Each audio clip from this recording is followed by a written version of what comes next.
നമുക്ക് നമ്മുടെ gallery book ചെയ്യണം. അപ്പോൾ 2020 പറഞ്ഞിട്ട് കാര്യമില്ല, നേരത്തെ ബുക്ക് ചെയ്താൽ മാത്രമേ നല്ല ഗാലറീസൊക്കെ കിട്ടുള്ളൂ. ഇപ്പോൾ കൊച്ചിയിൽ ദർബാർ ഹാളാണ് ബുക്ക് ചെയ്യാൻ പോകുന്നത്. അപ്പോൾ നമ്മുടെ ആഷ്ലാൻഡിന് ചേട്ടനാണ് എങ്ങനെ ബുക്ക് ചെയ്യാന്നുള്ള കാര്യങ്ങളൊക്കെ പറഞ്ഞു തന്നത്. അപ്പോൾ നമുക്ക് സംഭവം എങ്ങനെയാണെന്ന് വെച്ചാൽ ലളിതകലാ അക്കാദമി തൃശ്ശൂരിലേക്ക് വിളിച്ചിട്ട് ബുക്ക് ചെയ്യണ്ടേ. അപ്പോൾ ഞാൻ കുറച്ച് ദിവസം മുമ്പ് വിളിച്ചിട്ട് കോൺടാക്ട് ചെയ്യുന്ന ആളുടെ നമ്പറൊക്കെ കിട്ടിയിട്ടുണ്ട്. അപ്പോൾ ആ നമ്പറിലേക്ക് നമുക്ക് ഇന്നൊന്ന് വിളിച്ച് നോക്കാം, ഡേറ്റ് ഏതാ ഫ്രീ എന്ന് നോക്കാം, എന്നിട്ട് നമുക്ക് ബുക്ക് ചെയ്യാം. അപ്പോൾ നമുക്കിത് ലൈവായിട്ട് ആ ഫോൺ കോളും കാര്യങ്ങളൊക്കെ നിങ്ങൾക്ക് കാണിച്ചു തരാം ഇങ്ങനെ സംഭവം ഒന്ന്. വിളിച്ച് നോക്കാട്ടോ.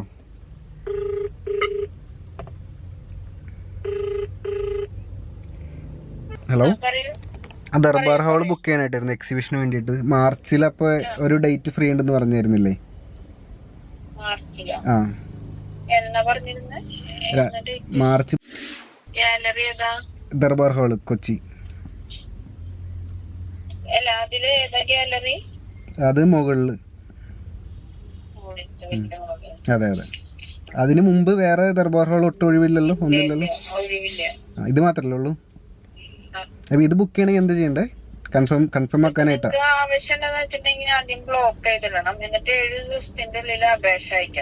ആ അപേക്ഷയുടെ കൂടെ നിങ്ങളുടെ സോളോ ഷോ ആണോ? അതെ സോളോ ഷോയാ. അപ്പൊ അപേക്ഷയുടെ കൂടെ നിങ്ങളുടെ എക്സിബിഷനിൽ വെക്കാൻ ഉദ്ദേശിക്കുന്ന 5 വർക്കിന്റെ ഫോട്ടോഗ്രാഫ്സും വേണം. അയച്ചുതരാം. അപ്പൊ എന്റെ പേര് ഇവിടെ ബ്ലോക്ക് ചെയ്ത് വെക്കണല്ലോ. എന്റെ പേര് സച്ചിൻ MS എന്നാണ്.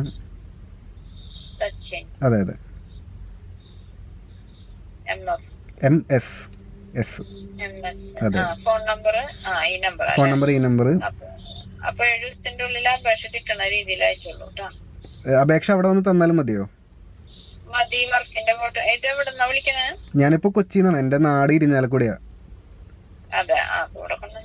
ആ ഫോം ഫില്ല് ചെയ്തിട്ട് എന്റെ ബാക്കിലൊക്കെ ഒപ്പിടാനുണ്ട് കേട്ടോ. എന്നിട്ട് നിങ്ങളുടെ എക്സിബിഷൻ വർക്കുകളുടെ ഫോട്ടോഗ്രാഫ്സ് വേണം എക്സിബിഷനിൽ വെക്കാൻ ഉദ്ദേശിക്കുന്നത്. ഓക്കെ ശരി, അയച്ചുതരാം. Okay, thank you. ഗൈസ്, ഇത്രയുള്ള കാര്യം.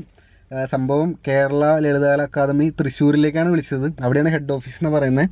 അപ്പോൾ കൊച്ചിയിലെ ദർബാർ ഹാൾ ബുക്ക് ചെയ്യാനായിട്ടായിരുന്നു. അപ്പോൾ ഒരു ഡേറ്റ് ഫിക്സ് ചെയ്തിട്ടുണ്ട്.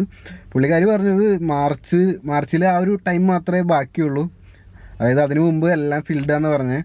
അപ്പോൾ നമ്മൾ ആ ഡേറ്റ് അങ്ങോട്ട് ഫിക്സ് ചെയ്യാണ്. ഇനി ഒരു അപേക്ഷയുണ്ട്, അവരുടെ സൈറ്റിൽ കയറി ഡൗൺലോഡ് ചെയ്യാൻ കിട്ടും. അത് പ്രിൻ്റ് എടുത്തിട്ട് അതെല്ലാം ഫില്ല് ചെയ്തിട്ട് അത് അവിടെ കൊണ്ട് കൊടുക്കണം, സൈൻ ഇട്ടിട്ട് കൊടുക്കണം. അപ്പോൾ പൈസ കൊടുക്കേണ്ടി വരുന്നു, ഡെപ്പോസിറ്റ് കാര്യങ്ങളൊക്കെ ഉണ്ടാവുമായിരിക്കും ചിലപ്പോൾ. അപ്പോൾ കൊണ്ടു കൊടുക്കുമ്പോൾ കാര്യങ്ങളൊക്കെ പറഞ്ഞുതരും.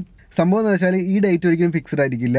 അവരുടെ ആ ഫോമിൽ തന്നെ എഴുതിയിട്ടുണ്ട്, അവർക്ക് എപ്പോൾ വേണമെങ്കിലും ആ ഡേറ്റ് അവർക്ക് തോന്നുന്ന പോലെ മാറ്റാം.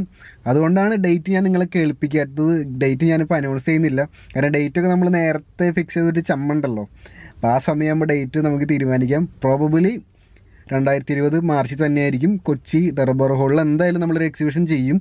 അതാണ് നമ്മുടെ പ്ലാൻ.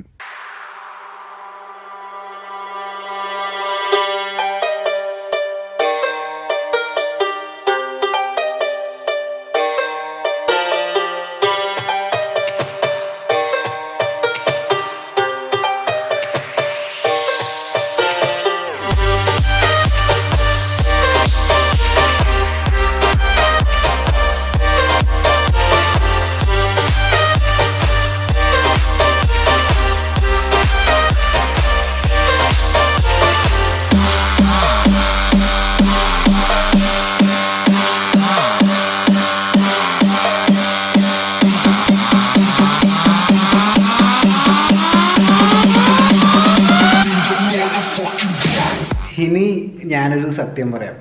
നിങ്ങൾ ഇത്ര നേരം കണ്ട ഫുട്ടേജസ്, ഈ കണ്ട വീഡിയോ 10-20 ദിവസം മുമ്പത്തെ വീഡിയോ ആണ്. അതായത് ആ സമയത്ത് ഞാൻ കോൾ ചെയ്യുന്നതും എക്സിബിഷൻ ബുക്ക് ചെയ്യാൻ പോകുന്നതും ആ ലളിതകലാ അക്കാദമിയിൽ കയറിയിട്ട് അപേക്ഷ ഫില്ല് ചെയ്യുന്ന വീഡിയോസാണ് കണ്ടത്. അപേക്ഷ എന്ന് പറഞ്ഞാൽ ഒന്നുമില്ല, ഏത് ഗാലറിയാണ് വേണ്ടത്, ഗാലറിയുടെ ഓരോ ABCD എന്ന് പറഞ്ഞിട്ട് ഗാലറി ഹോൾസ് ഉണ്ട്, ആ ഹോളിൽ ഏതാണ് വേണ്ടത്, പിന്നെ നമ്മുടെ പേരും ഡീറ്റെയിൽസും ബേസിക് ആയിട്ടുള്ള കാര്യങ്ങൾ, പിന്നെ നമ്മൾ വരച്ച 5 ചിത്രങ്ങളുടെ ഫോട്ടോഗ്രാഫ്സ് വേണം. അപ്പോൾ ഞാനതൊക്കെ ഫോട്ടോ എടുത്തിട്ട് ഫോട്ടോ പ്രിൻ്റ് എടുത്തിട്ട് കൊടുത്തായിരുന്നു. പിന്നെ ഞാനൊരു 10-25 ദിവസം വെയിറ്റ് ചെയ്തു, കാരണം ഇതിൻ്റെ ഇടയ്ക്ക് ഫ്ലഡ് വന്നു. ഞാൻ വിചാരിച്ചത് കിട്ടില്ല എന്നൊക്കെ വിചാരിച്ചേ, പക്ഷേ അവസാനം വീട്ടിലേക്ക് അവരുടെ ലെറ്റർ വന്നു. ഹോള് ബുക്ക് ചെയ്യാനായിട്ടുള്ള ലെറ്ററാണ് വന്നത്. അപ്പോൾ അതിൽ ക്യാഷും കാര്യങ്ങളൊക്കെ എഴുതിയിട്ടുണ്ട്. ഞാനത് ഡീറ്റെയിൽ ആയിട്ട് നിങ്ങൾക്ക് പറഞ്ഞുതരാം. മിനിമം 5 ദിവസമാണ് ഹോള് ബുക്ക് ചെയ്യേണ്ടത്. അപ്പോൾ ഞാൻ 5 ദിവസം തന്നെ ബുക്ക് ചെയ്തത്.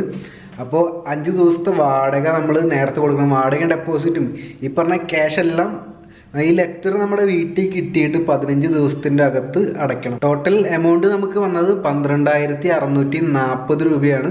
ഇതിൽ GST ഉണ്ട്, ഡെപ്പോസിറ്റ് ഉണ്ട്, അതുപോലെ തന്നെ ഇതിൻ്റെ വാടക ഇൻക്ലൂഡഡ് ആണ്. അപ്പോൾ ഡെപ്പോസിറ്റ് എന്ന് പറയുന്നത് 3,200 രൂപ. ഡെപ്പോസിറ്റ് നമുക്ക് എക്സിബിഷൻ കഴിയാറാകുമ്പോൾ തിരിച്ചു തരും. അപ്പോൾ ഇത്രയാണ് ചിലവ്. 12,640 രൂപയാണ് നമുക്ക് മൊത്തത്തിൽ അവിടെ കൊണ്ട് കൊടുക്കേണ്ടത്. അപ്പോൾ അതും കൂടി അടച്ചു കഴിയുമ്പോൾ നമ്മുടെ ഗാലറി ബുക്ക്ഡ് ആവും. പിന്നെ വേറൊരു ഇമ്പോർട്ടൻറ്റ് കാര്യം, 5 ദിവസമാണ് ബുക്ക് ചെയ്തിട്ടുള്ളതെങ്കിലും മൺഡേ അവർക്ക് ലീവാണ്. അപ്പോൾ മൺഡേ അടക്കമാണ് നമ്മൾ ബുക്ക് ചെയ്യുക. എന്തായാലും എങ്ങനെ 5 ദിവസം ബുക്ക് ചെയ്താലും എന്തായാലും ഒരു മൺഡേ ഉൾപ്പെടാനായിട്ടുള്ള ചാൻസ് വളരെ കൂടുതലാണ്. അപ്പോൾ മൺഡേയുടെ ക്യാഷ് വെറുതെ എന്തായാലും പോകും. ശരിക്കും നമുക്ക് എഫക്റ്റീവ്ലി 4 ദിവസമാണ് കിട്ടുക. അപ്പോൾ അതിൻ്റെ റേറ്റാണ് ഈ പറയുന്നത്, ഗവൺമെൻറ്റിൻ്റെ ഓരോരോ കാര്യങ്ങളെ. അപ്പോൾ നമുക്ക് എക്സിബിഷൻ ബുക്ക് ചെയ്തിട്ടുണ്ട്. ഇനി നമുക്ക് പടങ്ങളൊക്കെ അടിപൊളിയായിട്ട് വരയ്ക്കാം. ഈ വീഡിയോ എല്ലാവർക്കും യൂസ്ഫുൾ ആണെന്ന് വിചാരിക്കുന്നു. അതുപോലെ തന്നെ എൻ്റെ അടുത്ത് കുറേ പേര് ചോദിക്കാറുള്ളതാണ്, ഗാലറി ബുക്ക് ചെയ്യാൻ ബുദ്ധിമുട്ടാണോ?